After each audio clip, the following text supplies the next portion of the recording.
동국대 논술 합격 키포인트 설명드리도록 하겠습니다. 동국대 논술은 많이 어렵거나 그렇진 않습니다. 근데 학생들 입장에서 조금 낯선 형태의 문제, 이거 어떤 식으로 풀지? 이런 생각이 좀 드는 문제들, 문제 형태가 조금 복잡하거나 어떤 식으로 써야 될지 감이 안 잡히는, 그러니까 제시문이나 뭔가 이렇게 어렵진 않은데 의도가 잘 캐치 안 되는 그런 문제들이 종종 있습니다. 그래서 그런 것만 조금 조심하시면은 쓰기는 뭐 그닥 어려운 문제는 아니다. 이렇게 생각하시면 되고. 자, 수능 시험 일정은 수능 이후에 있고요. 어, 합은 2합 5, 두 개 영역, 등급합 5, 경찰 행정은 2합 4. 뭐 이렇게 보시면 되겠습니다. 논술 70, 교과 20, 출결 10. 등수로 보시면 어때요?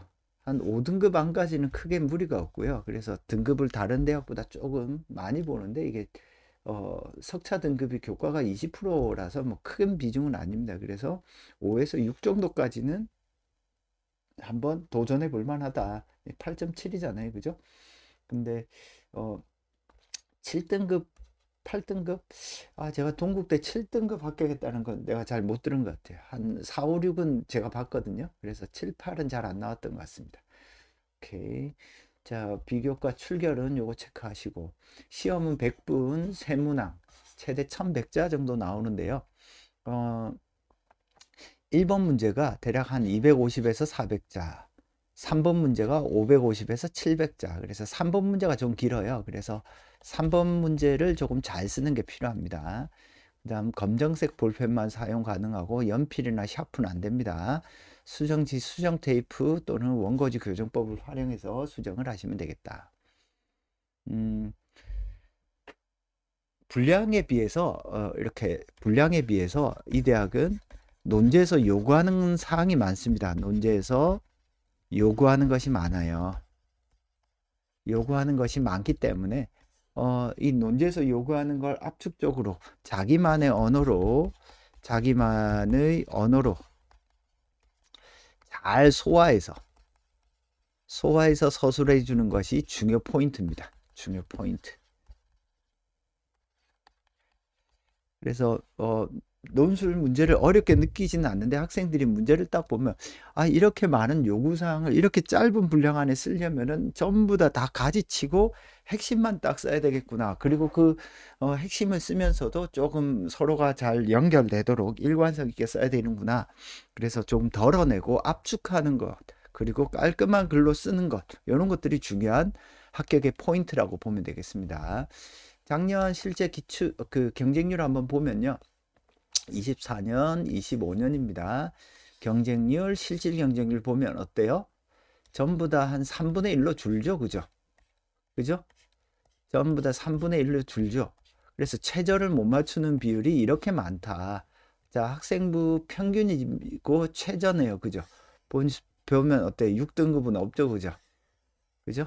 그래서 대략 한 3, 4, 5등급 대 학생들이 많이 합격하는 대학이 동국대다라고 보시면 되겠습니다. 자, 2024년도 보면 어때요? 최저 못 맞추니까 실질 경쟁률이 3분의 1로 줄죠. 그죠? 그래서 한 60에서 70% 정도가 어때요? 최저를 맞추지 못한다. 이렇게 생각하시면 되겠습니다. 자, 학생부도 보시면은 평균이 이렇고 최저가 어때요? 4등급 정도네요. 그죠? 그래서 요때랑 등급이 조금 왔다 갔다 하네요. 그죠? 요거는 어떤 게 있냐면 문제에 따라서 내신의 상대적 반영 비율이 조금 달라질 수 있어요. 문제가 너무 조금 다 평이하게 나온다 그러면은 내신이 조금 더 중요해지겠죠. 그죠? 오케이. 그런 특징이 있다. 그러면은 여러분들이 우선적으로 해야 될 거, 동국대를 합격하겠다. 그럼 뭘 해야 돼요? 닥치고 수능 최저를 맞춰야죠. 수능 최저를 맞추는 게 가장 중요합니다. 수능 최저 못 맞추면 어, 논술 시험을 보러 갈 수가 없잖아. 수능 최저가 가장 중요합니다. 자, 그다음 두 번째로 중요한 게 요 대학은 글쓰기 연습, 글쓰기에서 어떤 뭐 압축적인 글 그리고 자기 글을 쓰는 연습 요걸 해야 돼요. 그러니까 아무 생각 없이 막 쓰다 보면은 분량이 그냥 넘쳐버려요. 그래서 이 두 가지가 제가 볼 땐 가장 중요한 것 같습니다. 자, 동국대 합격 키포인트. 자기만의 글쓰기를 해야 됩니다. 제시문을 카피한 느낌이 나면 안 돼요. 학교가 제시문을 잘 소화해서 자기의 글을 쓰는지를 봅니다. 자, 주제가 동국대가 불교대학이잖아요. 그죠? 그죠? 조계종이 그 재단이잖아. 개인과 공동체와 관련된 어떤 불교가 가지고 있는 어떤 이념이나 이상 혹은 개인의 역할, 불교는 기본적으로 인간의 어떤 수양을 중요시 여기잖아요. 그죠? 자기 스스로 깨달음을 얻어서 부처가 되는 게 불교 종교의 특징이잖아. 그러니까 개인과 공동체의 관계 속에서 내가 어떻게 해야 되는가. 그래서 논술 문제 보면 다른 대학하고 가장 큰 차이점이 개인이 해야 될 것을 해야 할 일, 이런 것들을 자주 요구합니다. 예를 들어서 환경 문제가 발생했을 때 개인은 어떤 태도를 개인이 취해야 될 윤리적 태도는 무엇이 자주 물어봐요.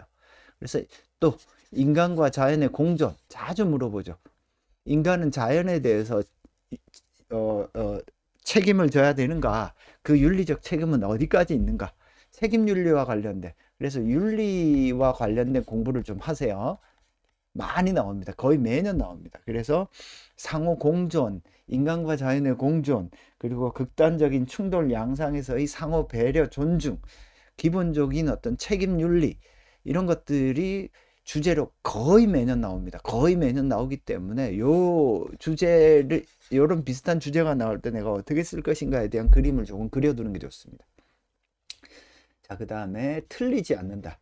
그러니까 문제가 조금 이제 주제 파악은 좀 어렵지만 주제를 파악하고 나면 쉬워요. 그래서 이 대학은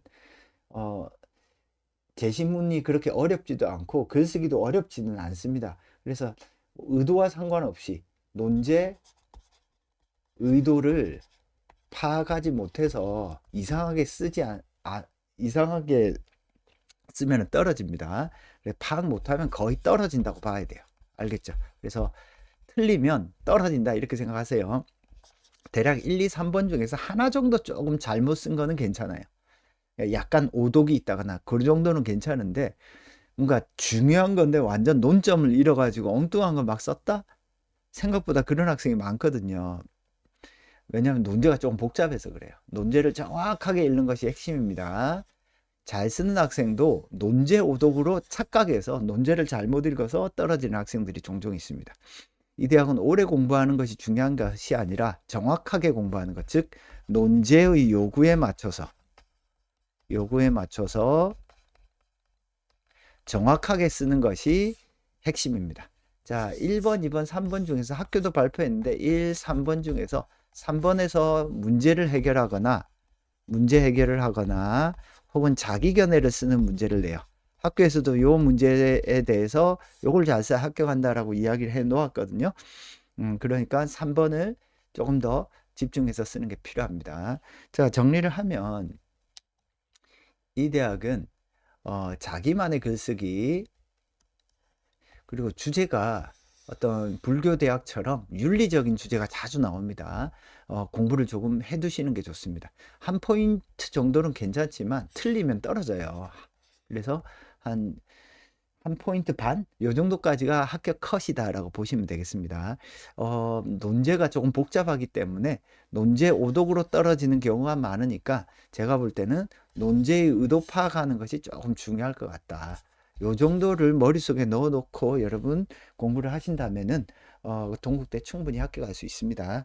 그래서 논제 꼼꼼하게 읽고, 제시문은 어렵지 않으니까 논제가 오히려 어려워요. 꼼꼼하게 읽고 어떻게 쓴다? 자기만의 글쓰기. 뭔가 제시문을 카피한 느낌이 나면 안 되고 자기의 글을 쓰는데 학교의 의도를 잘 캐치하면 좋은 글이 됩니다.